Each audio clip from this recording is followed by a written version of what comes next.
رب اشرح لي صدري ويسر لي أمري واحلل عقدة من لساني يفقهوا قولي. الحمد لله المبدئ المعيد الغني الحميد ذي العفو الواسع والعقاب الشديد، والصلاة والسلام على سيد الأنبياء والمرسلين وعلى آله وصحبه أجمعين. أما بعد فأعوذ بالله من الشيطان الرجيم. بسم الله الرحمن الرحيم.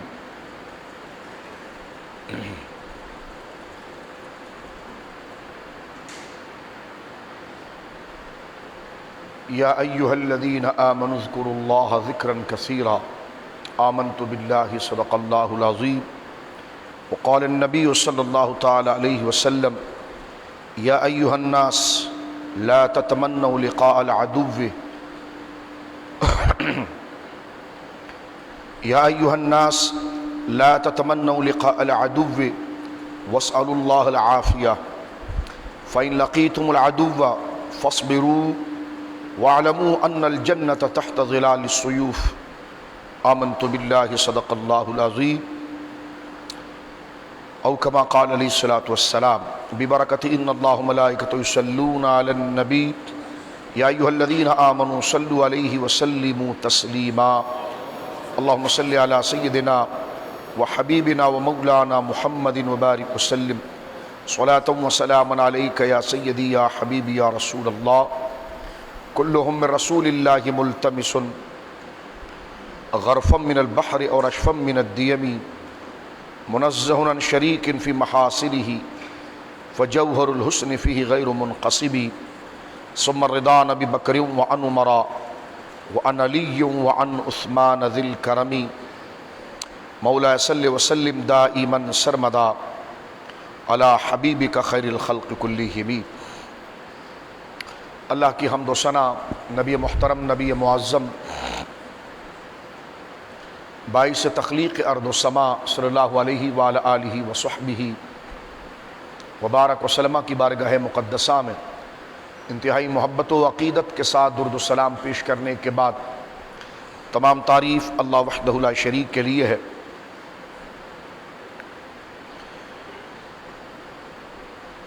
شوال المکرم کے اختتام اور ذی قعدہ کی ابتدا اسلامی تاریخ کے حوالے سے، اور ان مہینوں میں اسلامی تاریخ اور اسلام میں ہونے والے بہت اہم ترین واقعات روح پذیر ہوئے ہیں، جن کو سننا، سمجھنا اور اپنی آنے والی زندگیوں میں اس کو شامل کرنا، دین میں پختگی اور اپنے روزمرہ کے نفسانی مسائل سے چھٹکارا حاصل کر کے اللہ رب العالمین جل وعلا کی رضا اور اس کے محبوب کریم صلی اللہ علیہ وسلم کی کامل سیرت کی طرف بڑھنے کا ایک بہت مضبوط ذریعہ ہے.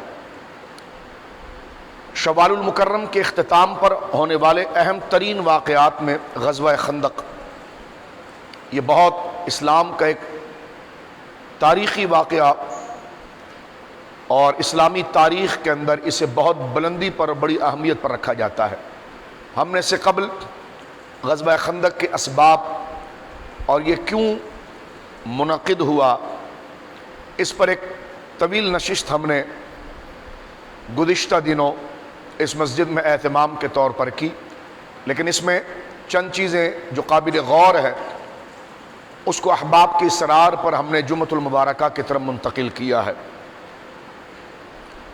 نبی کریم علیہ الصلوۃ والسلام کی غزوات خود ایک تعلیم ہے. قرآن و سنت کو اور سارے دین اور اسلام کو ایک جگہ پر اگر بندہ جمع ہونے کی صورت میں دیکھنا چاہے تو وہ سرکار کریم علیہ الصلوۃ والسلام کی غزوات ہیں.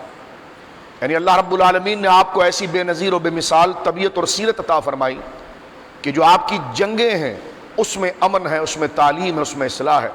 یعنی آپ ایسی برگزیدہ ہستی ہیں کہ جن کی جنگوں کے اندر اصلاح ہے تو ان کی عام زندگی کے اندر اصلاح کے کس قدر دریچے کشادہ ہوں گے. حضرت امام زین العابدین کا وہ قول ذہنوں میں تازہ کر کے ہم جلدی سے آگے بڑھ جانا چاہتے ہیں.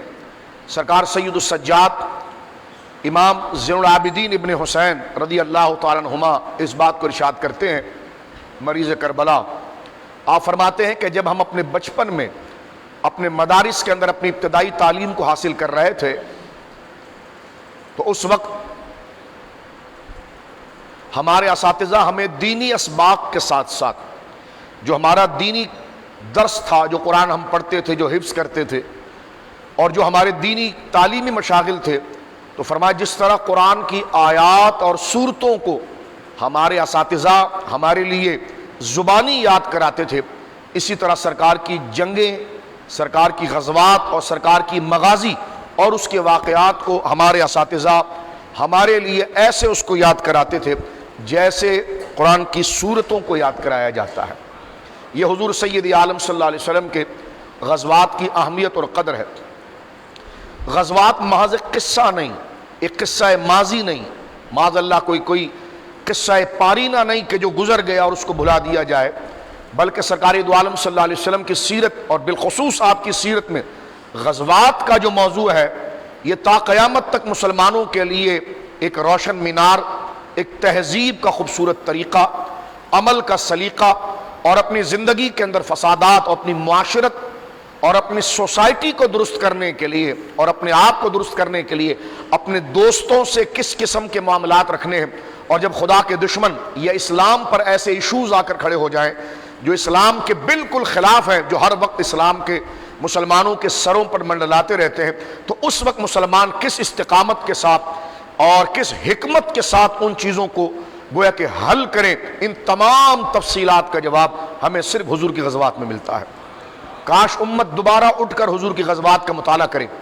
آج ہمارے بچے ٹک ٹاک کے اندر اور ہمارے نوجوان فیس بک کی لچر بازیوں کے اندر، فضولیات کے اندر مبتلا ہے، اسی لیے صرف ایک دین اور اسلام ہمارے نزدیک ایک پکچر اور تصویر کی صورت میں رہ گیا ہے، اور ایسی ڈرائنگ یا ایسی پکچر کی صورت میں رہ گیا ہے کہ جس کو کسی خوبصورت رنگ سے آراستہ نہیں کیا گیا، بلکہ اس میں کوئی ذائقہ ہی نہیں ہے۔ تو ایمان کا ذائقہ اور اسلام کی پختگی اور ظاہر کلمے کی تاثیر اور اس کی مٹھاس دل میں جب آ سکتی ہے کہ جب ہم آخرت کو یاد رکھتے ہوئے، موت کو یاد رکھتے ہوئے، اپنی زندگی کو عارضی یقین کرتے ہوئے اپنی ذمہ داریوں کا حل اور اس کا سلیقہ رسول اللہ کی زندگی میں بالخصوص آپ کی غزوات میں تلاش کریں۔ کاش ہمارے نوجوان اور ہم تمام کو حضور کی جنگوں کو پڑھنے کا موقع ملے تو ہمیں پتہ چلے کہ اپنے اور غیروں کے ساتھ جذبات کو کس طریقے سے متوازن کیا جاتا ہے اور اسلام کے ضروری کاموں کو کس قدر لیا جاتا ہے۔ ہم غیر ضروری کاموں کو انتہائی فرض کا درجہ دے دیتے ہیں، اور جو ضروری کام ہے اس کو ہم کہتے ہیں جناب یہ تو فلاں تنظیم کا ایشو ہے، یہ تو فلاں ایشو ہے، یہ تو مولویوں کا ایشو ہے، یہ تو فلانے کا ایشو ہے۔ تو اس قسم کے ڈبے پیر اور جعلی صوفی جنہوں نے معاشرے کے اندر مریدوں کے ذریعے تباہی مچائی ہے اور صفوں کے اندر انتشار پیدا کیا ہے، کہ آج حال یہ ہوا کہ اسلام آباد کا ایک ڈبہ پیر شیخ رشید کا ہاتھ اٹھا کر کہتا ہے کہ یہ ختم نبوت کا محافظ ہے۔ تو وہ ڈبہ پیر اس لیے کہ یہ بیچ میں ایجنٹ ہوتے ہیں، ان کے مرید بھی بڑے بڑے چور بلڈر، چور مارکیٹ کے لوگ جیسے ان کے مرید ہوتے ہیں، تاکہ یہ اندر سے ساز باز کرنے کے لیے ان کو جھنگا بناتے ہیں۔ تو کچھ دن پہلے انہوں نے ایک کانفرنس کی اور اس میں شیخ رشید کا ہاتھ اٹھا کر کہا کہ یہ ختم نبوت کا محافظ ہے۔ ابھی بھی لوگ سن رہے ہوں گے کہ جمعے کے دن یہ تقریر ہونی چاہیے۔ میں نے کہا پھر آپ نے اسلام کو پڑھا نہیں ہے، کیا یہ ایشو بھی ڈسکس ہونے چاہیے مائک میں؟ تو میں نے کہا اس کا مطلب آپ نے غزوات نہیں پڑھے نا، آپ نے صرف تسبیحات پڑھی ہے۔ تسبیحات اسلام کا سب سے کمزور گوشہ ہے، اور جو فرائض ہیں وہ دین کی جرت اور حمیت کی، کہ جس میں سرکار دو عالم صلی اللہ علیہ وسلم غزوہ خندق کو اگر آپ پڑھ کر دیکھیں اس قدر پریشانی حضور کو لاحق ہوئی ہے، تو اگر حضور سے بڑا کون قطب ہوگا اور کون ولی ہوگا، اور سرکار دو عالم صلی اللہ علیہ وسلم سے بڑا اللہ کا کوئی محبوب ہوگا، تو صرف چلہ کرنے سے اگر محبوبیت مل جاتی تو رسول کریم اپنے پیٹ پر 2 پتھر نہ باندھتے، یہ مشکلات نہ ہوتی۔ وہ چیزیں جو چلہ اور تسبیحات ہے وہ اپنی جگہ پر ضروری ہے، لیکن اس کے ساتھ ساتھ اس ضرورت کو ترک نہیں کیا جا سکتا جو دین کے غلبے کے لیے اپنی سوسائٹی میں اسلام کی اصل شکل کو باقی رکھنے کی جو جد و جہد ہے، جو کوششیں ہیں، اور اپنے اسلام اور دین کو صرف مسجدوں تک محدود رکھنا یا اپنی سفید داڑھی تک محدود رکھنا یا اپنی کالی داڑھی تک محدود رکھنا یا اپنی پگڑیوں تک محدود رکھنا، یہ اسلام نہیں بلکہ خود کے ساتھ دھوکہ ہے۔ اسلام کے نظام میں جب تک پختگی اور اپنے لیے ہم جو اسلام اپنے مسلح اور اپنی مسجد سے لے کر جب تک گھر نہ جائیں اور گھر سے لے کر اپنی سوسائٹی اور بازار تک نہ آئیں تو پھر یہ داڑیاں بھی وبال جان بنیں گی اور یہ پگڑی بھی وبال جان بنیں گی۔ تو اسلام کو پورے ورک فریم کے ساتھ، پوری تصویر کے ساتھ قبول کرنا چاہیے۔ سرکار دو عالم صلی اللہ علیہ وسلم کی جو دعائیں والی زندگی ہے اس کو بھی دیکھنی چاہیے، اور اسٹرگل والی جو زندگی ہے اس کو بھی دیکھنا چاہیے، کیونکہ ہر سانس، ہر دوسرے لمحے کے بعد ہمیں کوئی نہ کوئی ایسی پریشانی لاحق ہوتی ہے جس میں سرکار دو عالم صلی اللہ علیہ وسلم کی سیرت کے ان عظیم گوشوں کو دیکھنا پڑتا ہے۔ مختصر یہ کہ غزوہ احد جو ہے وہ 3 ہجری میں لڑا گیا۔ حضرت سید الشہداء اس میں شہید ہوئے۔ کیا ضرورت تھا؟ چادر بچھا کر دعا کر لیتے، تسبیحات کر لیتے، بات ختم ہو جاتی۔ جس طرح اپنے بچوں اور مریدوں کو والدین کے حقوق بنانا اور پڑوسیوں کے حقوق بتانا ضروری ہے، اس سے ضروری جہاد کی تعلیم دینا ہے، اور جہاد قیامت تک جاری رہے گا۔ اس کو جو منسوخ سمجھے یا اس کے لیے ایسا ہیلا بہانہ کرے کہ اپنے ماننے والے کے عزائم کفر کے مقابلے میں ٹھنڈے پڑ جائیں، تو پھر یہ اسلام کے ساتھ وہ دھاندلی ہے جو یہود بھی کر رہے ہیں، اس سے بڑی دھاندلی قرار پائی۔ یعنی امن کے دنوں میں امن کی تیاری ہو، لیکن اپنے اصل دشمن اہداف اور اپنا اصل مقصد اور دین کی اصل ذمہ داری جو ہے اس کی طرف بندے کی توجہ ہو۔ آپ اپنے گھر کو بہت اچھا بناتے ہیں، لیکن دروازے کے اندر چور گھس نہ جائے تو دروازے کو مضبوط رکھتے ہیں۔ یہ دین کا وہ تصور ہے۔ اگر یہ سامنے آ جائے گا تو اچھے پیر اور جعلی پیر آپ کے سامنے خود واضح ہو جائیں۔ پیر جبوں اور کالی اور سفید پگڑیوں سے نہیں پہچانے جاتے، حضور کی زندگی سے پہچانے جاتے ہیں۔ ہم نے دین کو لباسوں میں ڈھونڈنا شروع کیا ہے۔ لباس اس کی کوئی ایک ضرورت ضرور ہے، لیکن اصل لباس عقیدت کا معیار نہیں، وہ نظریہ، وہ عمل، وہ صورت جو رسول اللہ نے اور آپ کے صحابہ نے اپنی زندگی میں اپنائی ہے، وہ پریکٹیکل جب تک ان کی زندگی کے اندر نہ ہو تو وہ آستانے بھی بیکار ہے اور وہ مرید بھی بیکار ہے۔ لیکن جس کی زندگی کے اندر یہ آ جائے تو وہ حضرت عمر، جن کا لباس تو بہت حسین نہیں تھا، ان کے لباس پر تو 4 ٹکڑے پیبند کے لگتے تھے، لیکن آج کائنات کے سارے پیر ان کے قدموں پر قربان کر دیے گئے۔ تو لہذا خوشبو، لباس، جبہ یہ کہیں پر ضرور ہو سکتا ہے، لیکن میرے دوستو بزرگوں، فلسطین کے لیے دعائیں بھی جب کی گئی، جب ریاست پاکستان نے کچھ بات کی تو کہنے لگے اچھا اس کا مطلب ہے FIR نہیں کٹے گی، اب گرفتاریاں نہیں ہوں گی، تو لہذا اب اسرائیل کے بارے میں کچھ بول دیا جائے۔ لیکن ہم اس جمعے کے اجتماع میں مذمت اسرائیل کی بھی کرتے ہیں، اور کلبوشن کے لیے جو راستہ بنایا جا رہا ہے، تو ریاست پاکستان اور ریاست مدینہ کا دعویٰ کرنے والی یہ بات سن لیں، بندہ تو اپنی ایک نیکی کا جواب نہیں دے سکتا، یہ 24 کروڑ عوام کا سوال ان کی گردنوں پر ہوگا، ان جعلی پیروں کی گردنوں پر ہوگا جو کلبوشن کو راستہ دے کر پاکستان کی کمر کے اندر خنجر مار رہے ہیں۔ تو لہٰذا ہم اپنے لیے اس دنیا کی عارضی زندگی کو پسند کرتے ہوئے اپنی سہولیات اور اپنی خواہشات کو اتنا نہ پھیلا دیں کہ اپنی خواہشات اور اپنی آرزوؤں کے اندر دین کے بنیادی کاز کو ہم کھو دیں۔ اب آئیے اخلاقی احتجاج کے ساتھ، جو جمعے کے دن ہی ہوتا ہے، جمعہ صرف باپ کے لاڑ اور ماں کے لاڑ پیار کے لیے نہیں ہوتا ہے، دین کی ضروریات کے لیے بھی ہوتا ہے۔ وہ موضوع بھی ضروری ہے، یہ موضوع بھی ضروری ہے۔ جو مولوی مقتدی سے جان چھڑائے گا، مریدین اس کی قبر پر 5 ٹن پھل بھی ڈال دیں اور پھول بھی ڈال دیں تو فائدہ تو پھول والا کما لے گا، اور بعد میں پھول اٹھا کر لے جانے والا گلکند والا کما لے گا، مرے گا وہ پیر اور مولوی جو اندر پوری قوم کا جواب دے گا۔ تو لہٰذا یہ کوئی غصہ اور جذبات نہیں ہے، دین کے ساتھ پیش آنے والے ہر رخ کو پڑھنا، اور ہر رخ کی ضرورت ہے، اور جب اس کی ضرورت پیش آئے تو اس کو اس حلقے، اس جامع اور اس دور اور اس حالات کے ساتھ یوٹیلائز کرنا ایک مسلمان کی ذمہ داری ہے۔ کیوں؟ اس لیے کہ قرآن یہ کہتا ہے سورہ توبہ میں کہ ہم نے مسلمانوں کے ساتھ سودا کر لیا ہے، انہوں نے ہم سے جنت خریدی ہے اور ہم نے اس کے بدلے میں ان کی جان کو بطور مال کے لے لیا ہے۔ فرمائیے نہیں ہو سکتا، فرمایا جب تک جان اللہ کے حوالے کرنے کی کامل نیت نہ ہو جائے، صرف نمازیں ہی نہیں، صرف پیسہ ہی نہیں، یہ بھی ساری چیزیں، لیکن جب تک یہ ذہن نہ بنے کبھی دین پر اور دین کے معاملے پر ایسا وقت آ جائے تو میری جان بھی میری نہیں ہے، نہ میری بیوی کے لیے نہ میرے بچے کے لیے، وہ اللہ کے لیے، یہ بھی میں نے اللہ ہی کے لیے دینی ہے، اس وقت تک وہ جنت کی خوشبو نہیں پا سکتا۔ یہ قرآن بیان کرتا ہے۔ اگر آپ کہیں یہ کیا بات ہو رہی ہے تو میں نے کہا یہ میرا قصور ہو سکتا ہے کہ میں مسلمان ہوں اور میں بات وہی کروں گا جو خدا نے کی ہے۔ اب آپ دیکھیے، غزوہ احد جب لڑی گئی ہے تو مسلمانوں کو بڑا شدید نقصان پہنچا، 70 کے قریب مسلمان شہید ہوئے۔ سرکار دو عالم صلی اللہ علیہ وسلم کے شہید چچا حضرت حمزہ شہید ہو گئے اس میں، تو اتنے بڑے بڑے جرنیل اور اتنے بڑے بڑے اعلیٰ لوگ شہید ہوئے، تو گرد و کیونکہ ابھی مدینہ منورہ ایک نئی سوسائٹی، ایک نئی ریاست، ایک نیا ملک بنا تھا، تو اس میں حضور علیہ السلام کو بحیثیت حاکم کے قبول کیا گیا تھا، لیکن ان کے کان دشمنوں کے کھڑے تھے کہ جہاں مسلمان کمزور ہوں گے ہم ان میں نفوذ کریں گے، ہم ان کے ساتھ دوبارہ مقابلہ کریں گے۔ اس لیے بدر میں کافر تو وہاں سے آئے، لیکن مدینے میں خود چھپے ہوئے دو قسم کے لوگ، ایک کھلے یہودی تھے جو قبیلہ بنو نضیر اور بنو قریظہ کے لوگ، جو دو قبیلے یہودیوں کے مدینے کے اندر رہتے تھے۔ یہ ماضی کا واقعہ نہیں ہے، اس واقعے کو سن کر اپنے دور کے نتیجے کو دیکھیے تو ہو بہو اس واقعے میں وہی باتیں ڈسکس ہوئی ہے جو آج ہمارے ساتھ ہو رہا ہے۔ اب آپ دیکھیے، بنو نضیر قبیلہ اور بنو قریظہ قبیلہ، یہ یہودیوں کا قبیلہ تھا، انہوں نے اندر سے حضور کو قتل کرنے کی سازش کی تھی۔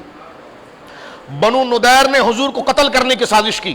سرکار دو عالم صلی اللہ علیہ وسلم نے صحابہ کا مشورہ بلایا، اور صاحب یہ بڑی مختصر سے میں عرض کر رہا ہوں، آپ غزوہ بنو نضیر پڑھ کے دیکھیے جو غزوہ خندق سے پہلے ہوا۔ کیوں غزوہ خندق ہوا؟ ایک تو غزوہ احد میں جب مسلمانوں کے جرنیل زیادہ شہید ہو گئے تو عرب کے کچھ قبیلے اور بڑی طاقتوں نے سمجھا کہ مسلمان کمزور ہو گئے، اب محمد رسول اللہ کے اس وطن پر یلغار کر دو اور اپنا جو بدلہ ہے وہ لے لو۔ عرب کے قریب کے جو مدینے کے سراؤنڈنگ میں جو بڑے بڑے قبیلے تھے انہوں نے اپنا ایک اجتماع کر کے مسلمانوں پر حملہ کرنا شروع کیا۔ ادھر 70 مسلمان پہلے شہید ہو گئے ہیں، ابھی مسلمان جیتی ہوئی جنگ بظاہر ان کے ہاتھ سے نکل گئی غزوہ احد میں، کیونکہ مسلمان غزوہ احد جیت چکے تھے، لیکن ان 50 بندوں نے جو اوپر سے اس درے کو چھوڑا اور اس کے بعد کفار نے پیچھے سے حملہ کر کے جب مسلمانوں پر حملہ کیا تو یہ پوزیشن حضور علیہ السلام کے اس مشن میں تھوڑا سے قبول کرنے میں گویا کہ دوری کی وجہ سے یہ جیتی بھی جنگ مسلمانوں کے ہاتھ سے نکل گئی۔ یعنی جو 70 مسلمان شہید ہوئے ہیں وہ اس وقت ہوئے ہیں، حضرت حمزہ جو شہید ہوئے ہیں وہ اس وقت ہوئے ہیں کہ جب وہ 50 بندے جن کو سرکار نے گھاٹی پر بٹھایا تھا اور ان سے کہا تھا ہم جیت بھی جائیں تو تم نے اس جگہ کو نہیں چھوڑنا ہے، اور انہوں نے اپنا اجتہاد کیا کہ جناب مسلمان جیت چکے ہیں، اب تو جناب کافر بھاگ گئے، وہ نیچے آئے اور ان کی حکمت عملی یہ تھی کہ وہ دور سے دوبارہ راؤنڈ لے کر وہ آئے اور پیچھے سے انہوں نے مسلمانوں پر حملہ کیا، اور اس پر مسلمانوں کے 70 سے زیادہ لوگ شہید ہوئے، جس میں حضرت حمزہ بھی شہید ہوئے۔ مسلمانوں کو بڑا شدید نقصان پہنچا، اس میں کوئی گویا کہ دو رائے نہیں ہے۔ مسلمانوں کو کمزوری بھی پہنچی، لیکن مسلمانوں کو اپنی آواز کو باقی رکھنا تھا اور یہ بات ثابت کرنا تھا کہ ہم کمزور نہیں ہوئے۔ اگر یہ فوراً حضور کو حکمت عملی نہ بناتے تو سارے مدینے کو اندر کے یہودی اور باہر کے کافر کھا کر رہ جاتے، تو سرکار علیہ السلام حکمت عملی کے تحت پہلے سے زیادہ حضور نے اپنی قوت کو ظاہر کرنا شروع کیا تاکہ دوبارہ ہمارا روب اور دبدبا اس خطے کے اندر نہ ہو۔ ایسا نہ ہو کہ مودی کو گویا کہ کلبوشن دینے کے بعد اور اس پائلٹ کو چھوڑ دینے کے بعد کہا جائے کہ ہم بڑے اچھے بچے ہیں، اس سے وہ بلوچستان میں بھی گھسے گا، صوبہ سرحد کے اندر بھی گھسے گا۔ یہ وہ حکمت عملی تھی کہ اپنے روب اور اپنے دبدبے کو سامنے کھڑا کیا جائے۔ کہتے نہیں ہمیں قرضہ لینا پڑتا ہے، ایف اے ٹی ایف ہمارے پاس ہے، ایف اے ٹی ایف کی یہ شرائط ہے۔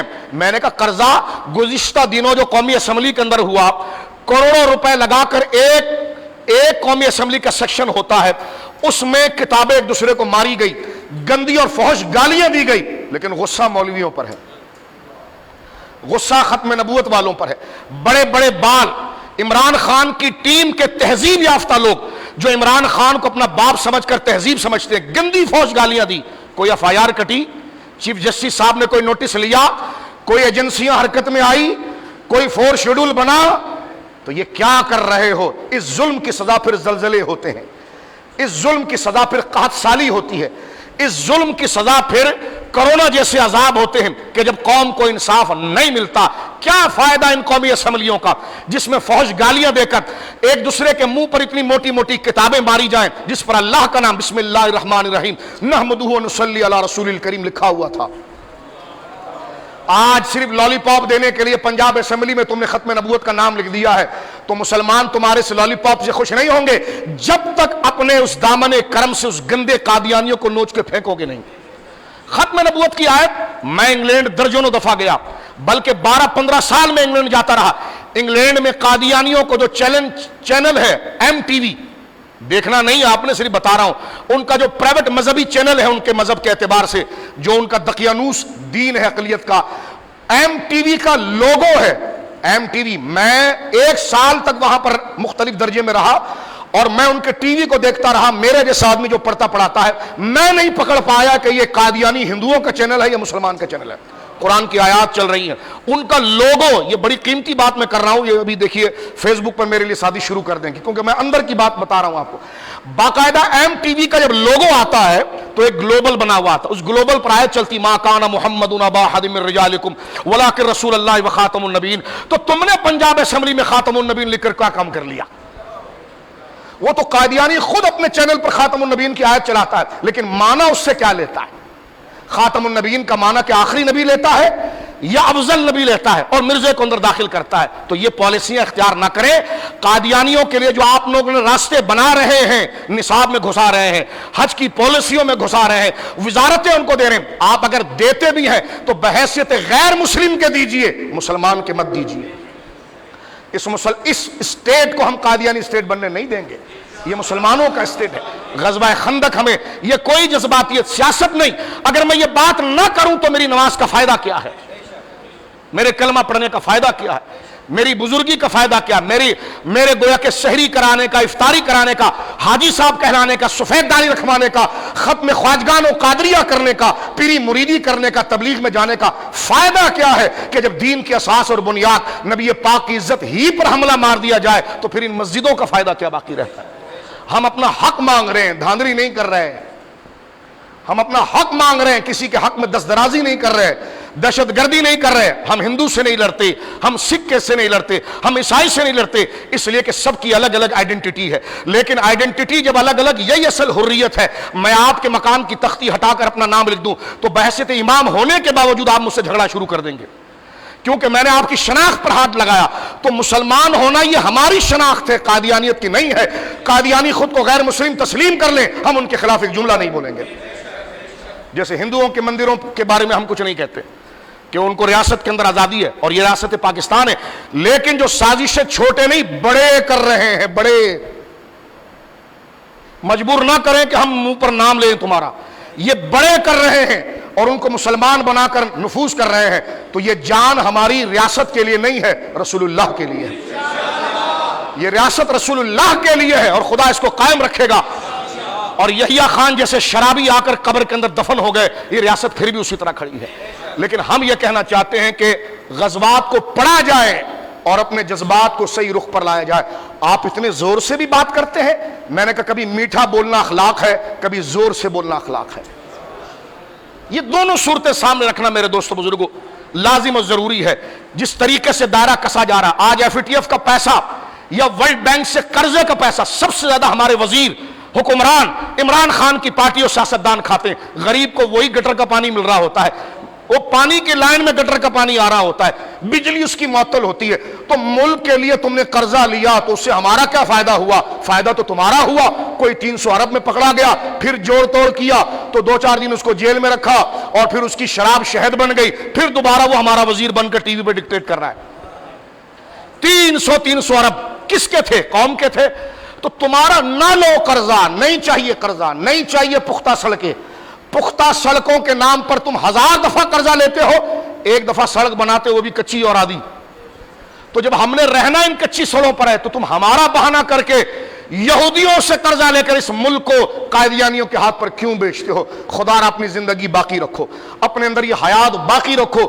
یہی وہ زندگی ہے جو سرکار دو عالم صلی اللہ علیہ وسلم ذکر فرماتے ہیں۔ اور حضور سید عالم کا یہ ارشاد غزوہ خندق کے اندر تھا کہ سرکار کریم نے فرمایا تھا یا ایھا الناس، اے میرے لوگوں، لا تتمنوا لقاء العدو، کبھی یہ دعا نہ کرنا کہ ہمارا سامنا دشمنوں سے ہو جائے۔ خدا سے یہ کبھی نہ مانگنا، خدا سے کبھی دشمن کا سامنا نہ مانگنا، یہ دعا نہ کرنا۔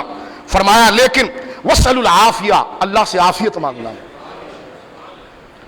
دشمن کا مقابلہ نہ مانگنا۔ دیکھیں کیا بات ہمارے آقا فرماتے ہیں، عافیت مانگنا. فرما فَإِن لَقِيتُمُ الْعَدُوَّ، لیکن تقدیر غالب آ جائے اور دشمن سامنے آ کر کھڑا ہو گیا، دشمن کو یہ نہ کہنا یا اللہ دشمن میرے سامنے لا تو میں اسے لڑ جاؤں. فرمانا یہ دعا نہ کرنا، عافیت اور امن کی دعا کرنا. لیکن تقدیر غالب ہو جائے اور دشمن آ جائے سامنے، دشمن آ جائے سامنے، تو اس کو چائے پلا کر واپس نہ بھیجنا، چائے پلا کر واپس نہ بھیجنا. قرآن کہتا ہے فَاصْبِرُوا، پھر ڈٹ جانا،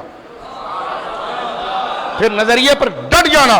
وَاعْلَمُوا أَنَّ الْجَنَّةَ تَحْتَ ظِلَالِ السُّيُوفِ، نبی پاک فرماتے جان لو کمزور ہو یا طاقتور، اللہ نے جنت کو تلوار کے سائے میں رکھا ہے، اٹھانے میں پہل نہ کرنا. فرما اللہم منزل الکتاب سریع الحساب اہزم الاحزاب اللہم اہزمہم ونصرنا. جب سامنے 12,000 کا لشکر آ کر کھڑا ہوا غزوہ خندق میں، اور صحابہ اکرام کی تعداد صرف 3,000 تھی، گھر میں بچے تھے، بیٹیاں تھیں، بوڑھے تھے، اور وہ 12,000 کا لشکر آ گیا. بنو ندیر قبیلہ ان کے ساتھ مل گیا، اندر سے بنو قریظہ قبیلہ تھا. نبی پاک صلی اللہ علیہ وسلم، آج بھی وہ مسجد شریف ہے جسے مسجد احزاب کہتے ہیں، جہاں سرکار علیہ السلام نے 3 دن راتوں کو سجدے میں جا کر اللہ سے دعائیں کی ہے، اور دن میں آ کر اپنی صفوں کو مضبوط کیا ہے. ادھر دعا بھی تھی اور صفوں کی مضبوطی بھی تھی. آج بھی مسجد خمسہ اللہ حرم کے دروازے مسلمانوں کے لیے کھولے کہ ہم جائیں اور جبل صلاح کو دیکھیں. جبل صلاح جو پتھریالی زمین کا پہاڑ ہے جس میں مٹی نہیں ہے، صحابہ کرام رضوان اللہ اجمعین نے 6 دن لگا کر کئی میل تک گویا کہ انہوں نے خندقیں کھودی ہیں. 10 بندوں کو حضور نے کہا کہ وہ 40 گز خندقیں کھودیں. 6 دن تک یہ سلسلہ جاری رہا، اور جب کافر آ کر سامنے کھڑے ہو گئے، انہوں نے یہ سمجھا تھا آدھے آئے احد کی طرف سے، آدھے آئے نجد کی طرف سے. احد کی طرف سے جو آئے وہ 6,000 کا لشکر تھا، اور نجد کی طرف سے جو آئے وہ 4,000 کا لشکر تھا. وہ آپس میں یہی بات کر رہے تھے جیسے بھارت کے فوجی کہہ رہے تھے بس شام کو ہم لاہور میں چائے پی لیں گے. یہ ان کی خوش فہمی تھی. بالکل دیکھیے مسلمانوں کے ساتھ حضور کی تاریخ ختم نہیں ہوئی، ہر دور میں وہ زمانہ دہرایا جاتا ہے. 65 میں جس طرح افواج پاکستان اور مسلمانوں نے جرت دکھائی تو ان کو چائے کس طرح پیتی ہے یہ بتا دیا. یہ کہاں کا فیض تھا؟ یہ خندق کا فیض تھا. جب وہ یہ کہہ رہے تھے کہ بھائی جلدی نہ کرو، ہمارے پاس 13,000 کا لشکر ہے، مسلمانوں کی کل آبادی جو ہے گویا کہ کل آبادی جو بن رہی ہے مدینہ منورہ کی وہ 5,000 کے لگ بھگ ہے کل آبادی، جس میں بوڑھے بچے ملا کر ہے، اور ہمارا لشکر 12 سے 13,000 کا. ہم تو آئیں گے تو پانی کی طرح گزر جائیں گے. یہ ان کی خوش فہمی تھی. سرکار کریم علیہ السلام نے اس سخت سردی کے دن تھے، اور اس میں حضور علیہ السلام نے گویا کہ 6 8 10 صحابی کو 40 گز کی خندقیں بنانا شروع کیا، اور فرمایا کوئی، اور روزانہ حضور نگرانی کرتے تھے کوئی ایک جگہ بھی خالی نہ بچے کہ جس کا فائدہ اٹھا کر کافر اندر گھس آئیں. اور اگر وہ براہ راست آتے یا خندق اتنی چھوٹی ہوتی کہ اس کو برج بنا لیتے، وہ اس پر کوئی چیز رکھ کر آتے تو واقعی میں سارے مدینے کو بہا کر لے جاتے. وہ آ گئے، لیکن جب آ کر انہوں نے صحابہ کی محنت اور اس خندق کو دیکھا تو ان کے حوصلے ٹوٹ گئے کہ اس خندق کو عبور کیسے کریں گے. اور ادھر مسلمان جو مختصر مجاہد تھے 3,000، کوئی 10 یہاں پر بیٹھا ہوا تیر لے کر، کوئی 10 وہاں پر بیٹھا ہوا تیر لے کر، اور ایک 10 بندہ ان کے 2,000 بندے کو ڈرا رہا تھا. یہ مسلمانوں کی جرت تھی. بولو سبحان. 2,000 کے لشکر کو ڈرا رہا تھا. یہ غزوہ خندق ہے، یہ حضور علیہ السلام کی اطاعت تھی، کیونکہ نظریے کے تحفظ کا گویا کہ سب سے بڑا خیال تھا. 1 مہینہ انہوں نے قیام کیا، اور نبی کریم علیہ السلام آخری 3 دنوں میں یہ دعا کرتے تھے اللہم استر عوراتنا، اللہم استر عوراتنا وامن رواتنا. یا اللہ ہمارے خوفوں میں ہم کو امن دے دے. یہ حضور دعا کرتے تھے اللہم استر عوراتنا، یا اللہ ہمارے بدن کو اور ہمارے جو نظریہ ہے، عورات کہتے ہیں شرم والی جگہ کو، اللہم استر، اور استر بمانا پردہ ڈال. یا اللہ ہماری کمزوریوں پر پردہ ڈال دے، ہم اگر برہنہ ہو رہے ہیں تو ہمیں لباس پہنا دے. وَأَمِّن رَوْعَاتِنَا، اور ہمارے پاؤں جو کانپ رہے اتنے بڑے لشکر کو دیکھ کر، تو یا اللہ ہمارے خوف کو امن میں تبدیل کر دے. آج بھی یہ وظیفہ اتنا ہے، کاش ہمارے ماہران فن و حرب اس وظیفے کو پڑھتے تو کبھی کلبھوشن کو واپس نہ کرتے جو حضور نے کیا کہ اللہ. اور آج بھی میرے دوست بزرگوں سرکار دو عالم صلی اللہ علیہ وسلم کی دعا میں وہی تاثیر باقی ہے. میں جلدی سے پھر پیچھے آ جاتا ہوں. اس مدینہ منورہ کے اندر جب غزوہ احد لڑی گئی، میں صرف آپ میں جوش پیدا کر رہا ہوں تاکہ آپ یہاں سے اٹھنے کے بعد 22ویں پارے میں جو سورہ احزاب ہے اس کی ایک ایک آیت کو پڑھیں اور اس کا ترجمہ پڑھیں، کہ غزوہ خندق میں ہوا کیا تھا. آپ کتابیں کھول کر غزوہ خندق کو پڑھیں. غزوہ خندق ہو رہا ہے 5 ہجری میں اور غزوہ احد ہوا ہے 3 ہجری میں. 3 ہجری میں احد ہوا. احد میں مسلمان بظاہر کمزور ہوئے. قریب کے قبیلوں نے یہ چاہا کہ ہم مسلمانوں کو دبا دیں. سرکار نے 15 بندوں کو تیار کیا اور فرمایا فلاں کا سر لانا. فرمایا یہ وقت دفاع کا نہیں اٹیک کا ہے. اگر تو ان کا سر نہیں لایا تو ہمارا دبدبا کیسے ثابت ہوگا. حضرت عبداللہ بن انیس کو حضور نے فرمایا جا وہ فلاں قبیلے کا شخص جو مسلمانوں پر حملہ کرنے کے لیے مدینے کے گرد کے قبیلوں کو جمع کر رہا ہے, تو جا اس سے یاری ڈال اور اس کو غافل کر کے اس کی گردن کاٹ کے میرے پاس لا. کبھی یوں کرنا بھی حضور کی سنت ہے اور کبھی ہاتھ اٹھا کر معاف کر دینا فتح مکہ کے اندر, یہ بھی حضور کی سنت ہے. صرف فتح مکہ کو نہ پڑھا جائے, غزوہ خندق کو بھی پڑھا جائے, تاکہ فتح معافی کب ہوئی ہے جب حالات سازگار ہوئے ہیں. لیکن اپنا روب طاری کرنے کے لیے عبداللہ بن انیس گئے. عبداللہ بن انیس نے پوچھا حضور وہ جو عرب کے قبیلے کا بڑا ہے اس کو پہچانوں گا کیسے یا رسول اللہ. سرکار نے فرمایا وہ اپنی شکل صورت میں ایک شیطان کی طرح ہے. جب تو دیکھے گا اس کو تو کہے گا کہ ہاں وہ شیطان ہے. جب آپ گئے تو آپ نے واقعی میں جب آپ نے فرمایا حضور میں ڈرتا کسی سے نہیں ہوں, جیسا بھی ہوگا میں دیکھ لوں گا. لیکن سرکار نے فرمایا پھر بھی تو ہوش میں رہنا. جب وہ گئے تو کہا میں نے اس کا جب دیکھا لمبا تڑنگا تھا, بال اس کے کندھے سے نیچے آ رہے تھے, بڑی بڑی اس کی مونچھیں تھی اور اس کا کام اتارا حضرت عبداللہ بن انیس نے. اس کا سر کاٹ کر رسول اللہ کے پاس جب لائے ہیں تو عرب کے قبیلوں کا جھاگ بیٹھ گیا کہ حمزہ کے جانے کے باوجود مسلمانوں کی جرت باقی ہے. غزوہ احد میں 70 بندے چلے گئے لیکن پھر بھی مسلمانوں کے اندر وہ طاقت باقی ہے. اس کے بعد آپ دیکھیں غزوہ نجد ہوا. اس کے بعد غزوہ بنی ندیر ہوا. بنی ندیر یہ یہودی تھے. انہوں نے اندر مسلمانوں کو غافل کرتے ہوئے سرکار کو ایک دن بلایا کہ ہم آپ کی دعوت کرنا چاہتے ہیں. سرکار کو دروازے کے باہر کھڑا کیا. اوپر سے ایک بہت بڑا پتھر رکھا انہوں نے, اتنا بڑا پتھر کہ جس کے نیچے 10 بندے دب جائیں. قرآن پڑھ کر دیکھیے آپ, میں کوئی آپ کو جذباتی تقریر نہیں کر رہا, اٹھائیے سورہ احزاب. اتنا بڑا پتھر انہوں نے قلعے پر پھنسایا ہوا تھا اور سرکار کو بالکل اس کی ڈائریکشن میں لا کر کھڑا کر دیا. وہ پتھر اگر اوپر گرتا تو 10 بندے مرتے. اور انہوں نے کہا اگر یہ سچے نبی ہیں تو ان کو پتہ چل جائے گا. سرکار جیسے آ کر کھڑے ہو تو جبریل امین نے کان میں کہا کہ حضور پتھر ہے اوپر, آپ چلیے. سرکار آگے چلے تو ان کا وہ کام جو تھا وہ پسپا پڑ گیا. سرکار نے ان لوگوں کو بلایا کہ تم نے جب مجھے سلیکٹ کر لیا اور میں حاکم ہوں اس مدینے کا تو تم نے میرے قتل کر کے اور کافروں کا ساتھ دے کر غداری کیوں کی ہے. بنو ندیر آج کہتے معیشت کا کیا ہوگا. میں نے کہا کھایا تم نے ہے, چینی میں تم نے فراڈ کیا ہے, آٹے میں تم نے فراڈ کیا ہے, گندم میں تم نے فراڈ کیا ہے, اور پابندیاں FATF سے تم مسجدوں پر لگا رہے ہو. FATF کے میں یہ دم ہے. میں نے کہا الحمدللہ ہم فضل ہے خیر آبادی کا نام لینے والے لوگ ہیں, ہم قائد اعظم کے منشور پر عمل کرنے والے لوگ ہیں. FATF کا ایک افسر 21 گریڈ کا پینٹ پہن کر ٹائی لگا کر آئے گا اور مسجد کو تالا لگا کر جائے گا. مسلمان مر گئے, مدرسے کو تالا لگا کر جائے گا. ہم قانون کے ساتھ چلنا چاہتے ہیں, ہم ایک نظم کے ساتھ چلنا چاہتے ہیں, لیکن جو چلنے کا طریقہ ہے تم نے کیا کر دیا ان کے لیے جنہوں نے ہائی وے پر نعرہ لگایا تھا کہ پاکستان مرد آباد معاذ اللہ. ان کے لیے کون سا FATF کا قانون آیا, کون سا بین کیا. مسجدوں کے لیے خطبے آئیں گے. نور الحق قادری شرم کر کس باپ کی تو اولاد ہے, مذہبی امور کا وزیر بنا ہے. مسجدوں کے لیے آئیں گے خطبے کہ مولانا کیا تقریر کرے. ان کے لیے پہلے نعرہ لاؤ کہ جنہوں نے پاکستان کو مرد آباد کہا معاذ اللہ. پورے سندھ کے اندر جنہوں نے دھاندلی کی ہے. یہ مسجدیں واحد ہے آج پوری دنیا کو میں بتا رہا ہوں. آج پاکستان میں اگر کوئی طبقہ اس پاکستان سے اگر مخلص ہے تو وہ مسجد اور مصلی والے ہیں. نہ کالج میں دعائیں پاکستان کے لیے ہوتی ہیں, نہ یونیورسٹیوں میں ہوتی ہیں, نہ کسی مجمع میں ہوتی ہے. اس رسول اللہ کے مصلی پر مولوی بیٹھ کر کہتا ہے یا اللہ میرے ملک کو سلامت رکھ. اس لیے نہیں کرتا کہ اس کو وزارتیں مل جائے, اس لیے نہیں کرتا, اس لیے کرتا ہے کہ پاکستان کا مطلب کیا.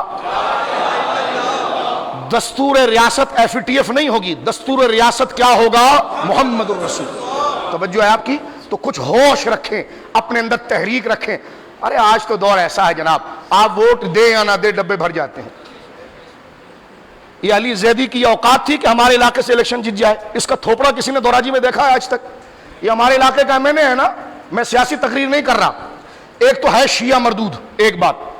پھر یہ ہے جناب جو ہے کہ ہمارے علاقے، میں کہتا ہوں کتنے لوگوں نے اس کو ووٹ دیا ہوگا اور یہ آیا ہوگا، تو ڈبے خود ہی بھر جاتے ہیں، لیکن کوئی ہمارے ڈبوں پر قبضہ کر سکتا ہے، ہمارے دل پر قبضہ نہیں کر سکتا۔ یہ دل بھی کل محمد رسول اللہ اور پاکستان کا تھا، یہ آج بھی دل محمد رسول اللہ اور پاکستان کا۔ تو لہٰذا یہ جو سراؤنڈنگ میں ہو رہا ہے، اس چیزوں کو بھی یوٹیلائز کرنے کی اور سمجھنے کی میرے دوستو ضرورت ہے۔ میں آخر میں ختم کرتے ہوں، ایف ٹی ایف کا جو ایک بہانہ بنا کر ایف ٹی ایف آ گیا ہے، ٹرسٹ کینسل ہو رہے ہیں جی، ٹرسٹ، مدرسوں کے ٹرسٹ کینسل ہو رہے ہیں۔ تو میں نے کہا تمہاری وزارتیں کیوں نہیں جاری 300 ارب کھا کر؟ بنی گانا کا پلاٹ جو اربوں روپے کا 1 کروڑ میں الاٹ ہو گیا، اس پر ایف ٹی ایف نہیں آیا۔ گاڑی گھومتی رہتی ہے، بنی گالا ختم نہیں ہوتا۔ میں خود ایک دفعہ اسلام آباد گیا، میں کسی سیاسی جماعت کا فرد نہیں، لیکن آپ کو بات بتا رہا ہوں، آپ دینی طبقے پر آئیں گے، ہم آپ پر بات کریں گے، ہم آپ پر بات کریں۔ بنی گالا گاڑی کا پیٹرول ختم ہو جائے، بنی گالا کی زمین ختم نہیں ہوتی۔ کتنے میں حضرت؟ 1.5 کروڑ روپے میں۔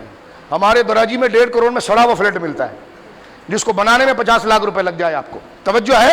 لیکن ہم اس کو چھیڑنا نہیں چاہتے، لیکن ٹرسٹ کو ہم دیکھیں گے۔ کون سا مدرسے کا ٹرسٹ ہے جو آڈٹ نہیں کراتا؟ جو آڈٹ نہیں کراتا بند کر دیں آپ اس کو۔ کون سی مسجد ہے جو آڈٹ نہیں کراتی؟ بند کر دیں اس کو۔ لیکن جو مدرسے اکثریت میں آڈٹ کراتے ہیں ان کو بند کرنے کا کیا جواز ہے؟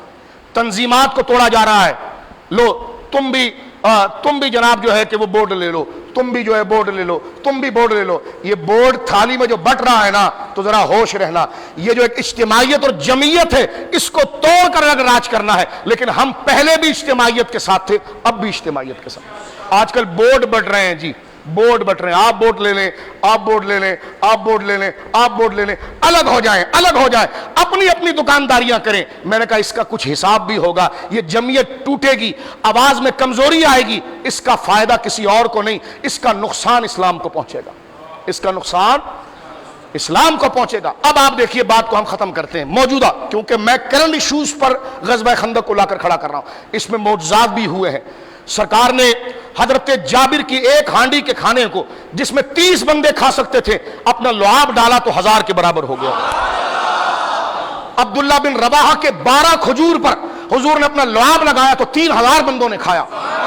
یہ سب ہوا ہے، یہ حق ہے، لیکن اس فضائل کے ساتھ ساتھ جو حضور کے اصل اقدام ہیں، جو آج ہمیں سمجھنے کی ضرورت ہے میرے دوستو بزرگوں، ہم اس کو سمجھنے کی کوشش کریں۔ مثلا آپ دیکھیں ایف ٹی ایف کا ڈرامہ مچایا جا رہا ہے کہ جناب یورپ کہہ رہا ہے کہ یہ ہوگا تو تم اچھے بچے بنو گے۔ تو میں نے کہا وہ مرسیڈیز تم نے لینی ہے، اس سے وہ بینز تم نے لینی ہے، وہ پراڈو تم نے لینی ہے، وہ عیاشیاں تم نے لینی ہے، ہم نے نہیں لینی۔ جب ہم نے لینی نہیں ہے تو ایف ٹی ایف کو ہم جوتے کی نوک پر رکھتے ہیں، اس کی اس شک کو مانیں گے جو پاکستان کی سلامتی کے مطابق ہوگی۔ ہم ایسی جبری بھی نہیں، جو پاکستان کی سلامتی کے مطابق ہوگی۔ لیکن جو مستقبل کی پلاننگ میں جو فلسطین کے اندر ہوا ہے، وہ پلاننگ کر کے پاکستان کو اسرائیل کے مقابلے میں فلسطین کی طرح اگر بنایا جائے گا تو مسلمان اس چیز کو قبول۔ قانون اگر آپ بنا بھی لو تو اس کے خلاف مزاحمت اخلاقاً ہوتی رہے گی، مزاحمت اخلاقاً ہوتی رہے۔ اس کے لیے ضروری ہے کہ ہم اپنے حرص کو، اپنی لالچ کو تھوڑا کم کریں، ہم اپنی ہوس کو ذرا کم کریں۔ جب گزارا ایک روٹی میں ہوتا ہے تو ضروری ہے 50,000 روپے جا کر ریسٹورنٹ میں خرچ کریں، ضروری ہے فضول خرچیاں۔ جب فضول خرچیاں، جب 50,000 روپے کی گھر میں دعوت کرنی ہے تو 50,000 روپے کے لیے تو 50 جین بنائے گا، وہاں سے بھی گھسیٹے گا، یہاں سے بھی بات سب سمجھ میں آ رہی ہے کہ مولانا کیا بات کر رہے ہیں، فلاں کیا بات کر رہے ہیں، لیکن اس کا مسئلہ وہاں پھنسا ہوا ہے، کیونکہ وہاں سے جب تک پیسے نکلیں گے نہیں تو وہ عیاشی کیسے کرے گا۔ اس لیے مسلمان کے لیے سب سے بڑا دھوکہ لالچ ہے۔ ہمارے لیے مزے قبر و حشر میں ہے۔ اگر یہ ہوتا تو سرکار نے فرمایا میری ماں عائشہ سے، عائشہ اگر میں چاہوں نا تو یہ احد کا پہاڑ میرے لیے سونا بن جائے، لیکن میں یہ چاہتا ہوں کہ حق کی بالادستی ہو اور مجھے ایک وقت کا کھانا ملے اور ایک وقت کا نہ ملے۔ ایسا فاقہ تو ہم نہیں کر سکتے، لیکن اپنی چادر دیکھ کر پاؤں تو پھیلا سکتے ہیں۔ لوگوں کو دھوکہ نہ دیں، اپنی حوث کو نہ پھیلائیں۔ بات کو یہاں سمیٹتے، بنی نضیر کوئی عام قبیلہ نہیں تھا۔ سرکار دو عالم صلی اللہ علیہ وسلم کی قتل کی جب انہوں نے سازش کی تو حضور نے ان کو مدینے سے نکال دیا، مدینے سے آؤٹ کیا، نکلو یہاں سے، اور کہا انہیں 15 دن کا ٹائم میں مدینے سے نکل جاؤ۔ تو اندر کے منافقین جو تھے، جیسے یہ جعلی پیر، انہوں نے کہا آپ ایسے ہی نکل جائیں گے، آپ ہمارے یار ہیں، ہم آپ کا ساتھ دیں گے۔ یعنی اندر مدینے کے اندر کے جو منافق تھے وہ یہودیوں کے ساتھ مل گئے، آپ تو خیر خواہی کرنے والے ہیں، آپ تو مدینے کی سڑکیں بناتے ہیں، آپ تو مدینے کا پل بناتے ہیں، مدینے کی اکنومی کے اندر، معیشت میں آپ کا، ان کا معیشت کے اندر 76% ریشو تھا، کتنا؟ کہتے اگر آج سفیر چلا گیا تو ہمارا کیا ہوگا؟ ہاں؟ بنو نضیر کا ریشو جو معیشت کے اندر 76% تھا، اٹھا کے پڑھیے سرکار نے، لیکن اس غداری کے اس کے بعد میں اثرات برے ہوں گے، ان کو کہا اٹھاؤ، ہمیں تمہارا پیسہ بھی تمہیں واپس کر دیا جائے گا، جو تم نے اس معیشت میں حصہ ملا ہے سب واپس کیا جائے گا، تمہارا وجود ہمیں نہیں چاہیے۔ سرکار نے اٹھا کر ان کو باہر کر دیا، بنو نضیر کو۔ ریاست مدینہ صاحب یہ پالیسی اختیار کرے جو بنو نضیر کے ساتھ رسول اللہ نے کی، کیونکہ ایک حد تک صلح ہوتی ہے، لیکن جب غداری پر وہ آ جائیں اور ریاست کو توڑنے پر اور ریاست کے بنیادی اصول اور اہداف پر غداری کے طور پر آ جائیں تو پھر ریاست کو بچایا جاتا ہے، اپنے نظریے کو بچایا جاتا ہے، پیسے اور معیشت کو نہیں دیکھا جاتا۔ سب سے بڑی معیشت آپ کا نظریہ ہے 76%، نا بات میری اردو سمجھ رہے ہیں آپ؟ 76% اور اس کے مقابلے میں 29% اور لوگوں کا تھا، اس پر مدینہ شریف کی معیشت چلتی تھی۔ لیکن جب انہوں نے حضور کو قتل کرنے کا فیصلہ کیا، سرکار نے اس کو ختم کیا، فرمایا ان کو کہا باہر نکلو۔ جب یہ باہر نکلنے لگے نا تو ہوا میرے دوستو یہ ہے کہ مدینے کے منافقین ان کے پاس آئے، کہنے لگے ایسی باہر چلے جائیں گے آپ؟ وہ منافقین جو مسلمانوں کے ساتھ شامل تھے، پگڑی ٹوپی داڑھی جیسے ہر جگہ پر ہوتے ہیں، یہ کیا تقریر کر دی آپ نے؟ FATF چلا جائے گا تو کیا ہوگا جی، سفیر چلا جائے گا تو کیا ہو جائے گا، فلانا چلا جائے گا تو کیا ہو جائے گا؟ توجہ ہے آپ کی؟ توجہ ہے؟ وہ عہد کرنے کے باوجود کالی ٹوپی والے، آپ جس کو ختم نبوت کا مجاہد کہہ رہے ہیں نا، انہی مجاہد صاحب نے ان کے ساتھ ایگریمنٹ کیا تھا اور باقاعدہ اس کی ویڈیو گردش کر رہی ہے، نور الحق قادری بیٹھے ہوئے ہیں۔ توجہ ہے آپ کی؟ تو یہ ان کے یعنی ایک منافق کے لیے سب سے بڑی علامت یہ ہے کہ وعدہ کرے اور وعدے کی مخالفت کرے، وعدہ کرے اور وعدے کی ہمارا کسی تنظیم و تحریک سے ذاتی کوئی تعلق نہیں، یہ نظریہ جہاں پایا جائے گا تو ہمارا مال بھی حاضر، ہماری جان بھی حاضر ہے، یہ ہر مسلمان کی آواز ہے۔ تاجدار ختم نبوت، یہاں رپورٹنگ اگر تو کر رہا ہے نا یہاں پر بیٹھ کے، تو ہم کسی تحریک کی تائید نہیں کر رہے، ہم نظریے کی تائید کر رہے ہیں۔ نظریے کی تائید کرتے رہیں گے، اس سے بڑی رپورٹ بنا لے، ہم نظریے کی تائید کرتے رہیں گے کیونکہ یہ ملک دو قومی نظریے پر لیا گیا ہے، مسلمانوں کو ان کا حق مل جائے۔ قادیانیوں کو تم مسلمان بنا کر ختم نبوت کے اندر دخل اندازی کرو گے تو مائک ہمارے پاس ہو یا نہ ہو، ہماری قبر سے بھی آواز آئے گی تاجدار ختم نبوت۔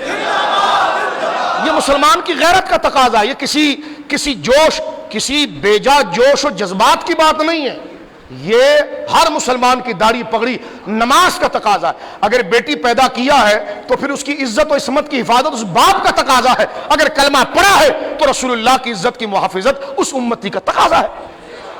یہ کون سی ایسی غلط سے ہم نے بات کر دی؟ اب آپ دیکھیں بنو نضیر کو جب حضور نے نکالا تو اسی مدینے کے اندر کچھ منافقین تھے جو حضور کے ساتھ نماز پڑھتے تھے، داڑھی تھی ٹوپی تھی، ان میں عبداللہ بن ابی سفید داڑھی لمبا قد، وہ گیا یہودیوں کے پاس، آپ تو بھلے لوگ ہیں، آپ تو غریبوں کو کھانا کھلاتے ہیں، آپ تو کورونا ویکسین مفت میں دے دیتے ہیں، آپ تو پولیو کے قطرے دے دیتے ہیں، آپ تو اتنے اچھے ہیں کہ جناب آپ تو باقاعدہ غریبوں کے لیے الگ فنڈ بھیجتے ہیں، آپ تو دوائیوں کے لیے الگ فنڈ بھیجتے ہیں، آپ تو سڑکیں بنانے کے لیے الگ فنڈ، آپ تو اتنے پیارے ہیں کہ کراچی کا کچرا اٹھانے کے لیے بھی الگ فنڈ بھیجتے ہیں۔ بھلا آپ جیسے اللہ کے ولی کو کوئی شہر سے نکالے، ہم تو مزاحمت کریں گے۔ یہی ہوا مدینے کی تاریخ پڑھیے، غزوہ خندق 1400 سال پرانی بات نہیں ہے، آج کی بات ہے۔ جس طرح آج جعلی پیر ان کو کہتے ہیں، ارے بھلا آپ جیسے لوگ ریاست مدینہ کی بات کر رہے ہیں اور ان کے خلاف کوئی مولوی صاحب بات کرے، یہ کیسے ہو سکتا ہے؟ تو میں نے کہا 1000 بار ریاست مدینہ بنے اور ہم ساتھ دیں گے، لیکن قادیانیوں کو گھسیڑ کر کون سی ریاست مدینہ بنے گی؟ اور ایک ہمارے ایک مبلغ گزرے ہیں، نواز شریف آتا تو اس کے لیے دعا، نون لیگ آئے تو دعا کریں، منع نہیں ہے، لیکن غلط شے کے لیے دعا نہ کریں۔ شریعت جس کی اجازت نہیں دیتی، ہمیں کوئی بغض نہیں ہے کسی سے، نہ ہم نام سے کسی سیاسی جماعت کے ساتھ ہیں، لیکن اگر جمعے کے دن یہ بات نہ کریں تو کریں کیا؟ سیٹ کہتا ہے شادی میں میرے فضائل بیان کرو، سوئم میں کہتا ہے میرے باپ کے فضائل بیان کرو، عرس میں کہتا ہے اس پیر کے فضائل بیان کرو۔ میں نے کہا دین کہاں بیان ہوگا؟ غزوات کہاں بیان ہوں گے؟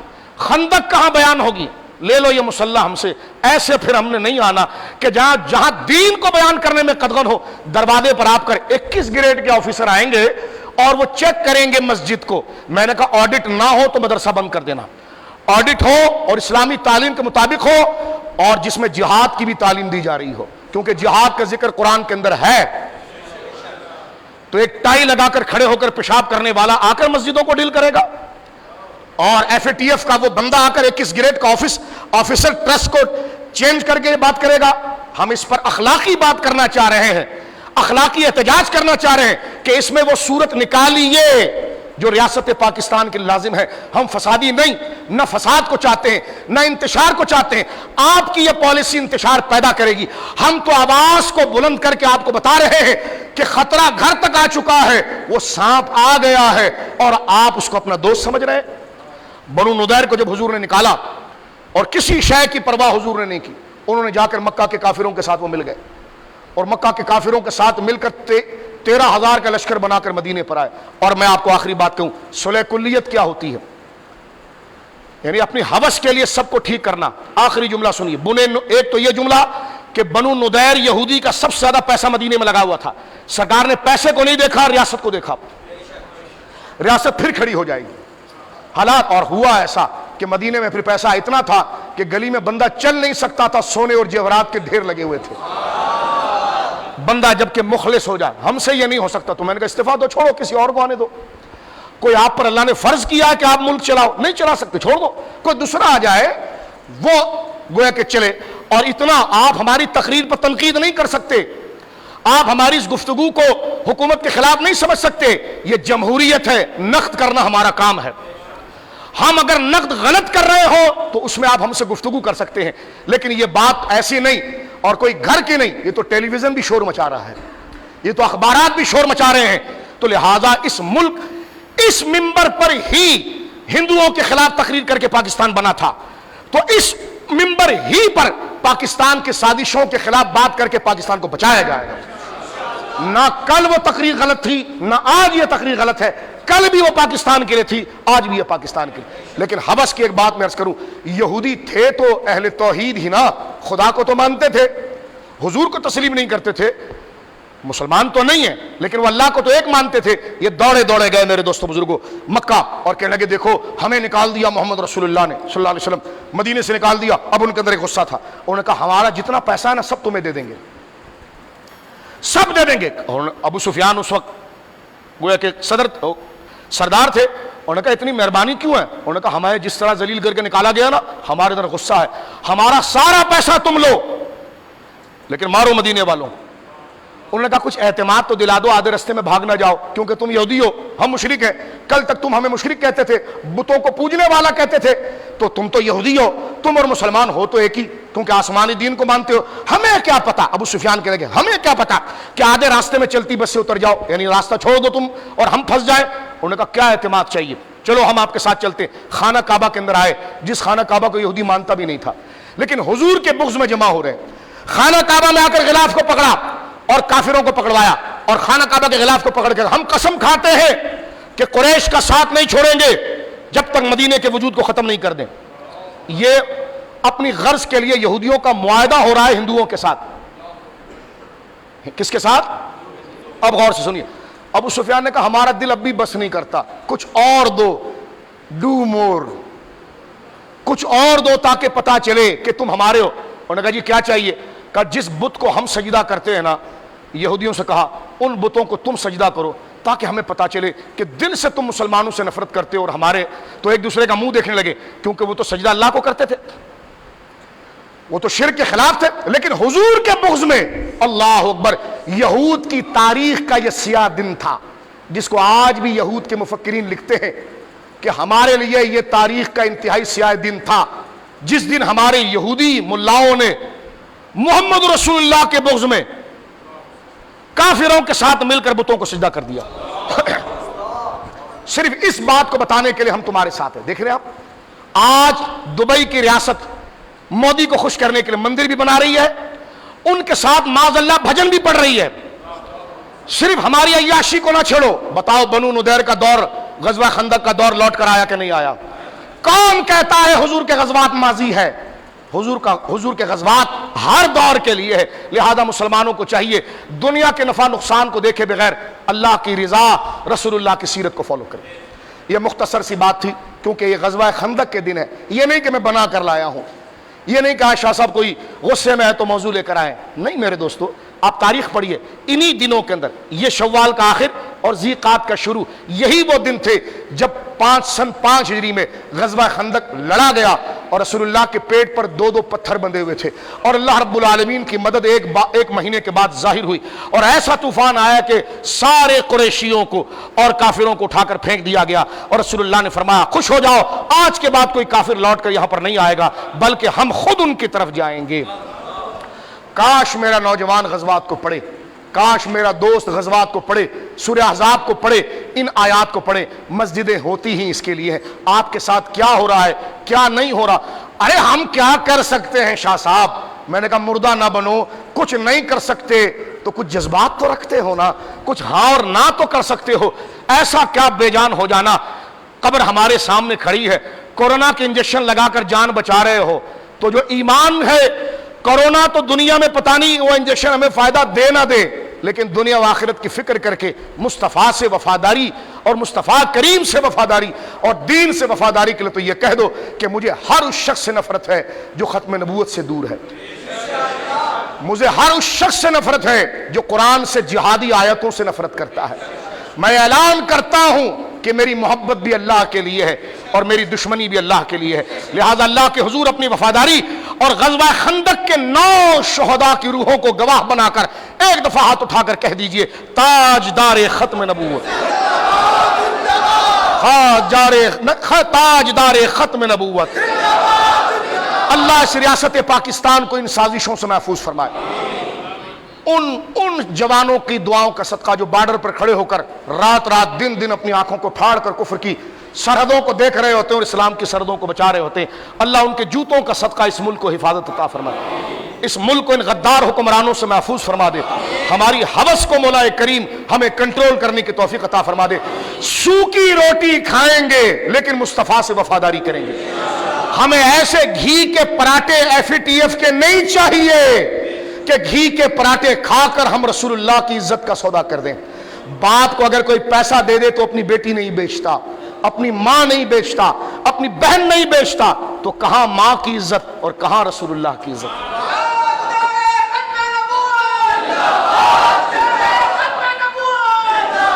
لہذا یہ دھیما پیغام تھا، کوئی جذباتیت میرے دوستوں، آپ ہم بھائی ہیں، اللہ کے گھر میں بیٹھے، ہم سب ایک خاندان کی طرح ہیں، تو خدا را میں آپ کے پاؤں پر ہاتھ لگا کر کہتا ہوں اس بات کا کوئی منفی مطلب مت لیجئے گا، غور کیجئے ہمارے خلاف کیا ہو رہا ہے، کیا نہیں ہو رہا، کچھ نہیں ہو سکتا، لیکن کم سے کم اپنے دل کو تو ہم چوروں کے حوالے نہ کریں تاکہ یہ نمازیں ہماری اللہ قبول کرے اور ہماری قبریں اچھی ہو جائے۔ خدا پاکستان کو سلامت رکھے، خدا اس پاکستان کو سلامت رکھے۔ جن لوگوں نے اس ملک کی آزادی اور اس ملک کے نظریے کے لیے جان دی ہے، اللہ ان شہداء کے لیے صدقے اللہ اس ملک کو آزاد، اللہ سلامتی عطا فرمائے۔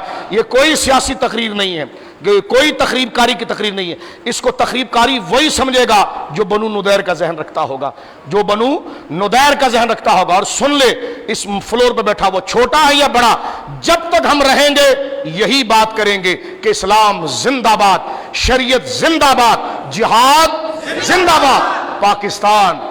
وآخر دعوانا الحمدللہ رب العالمین۔